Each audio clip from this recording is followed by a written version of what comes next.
একটা মূর্খ মেকানিক আমায় জ্ঞান দিতে এসেছো। কে কে তুমি? আমি কি পড়বো না পড়বো তুমি বলার কে?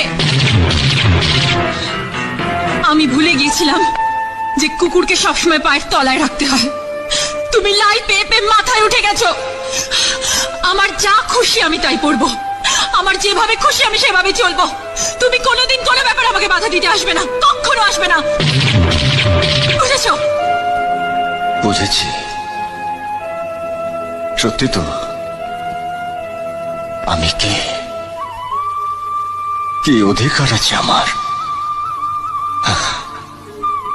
আপনি ঠিকই বলেছেন।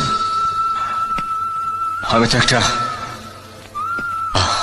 তো একটা রাস্তার কুকুর। আদর করে গায়ে হাত বুলিয়ে দিলে সে তো বাড়ির লোক হতে পারে না।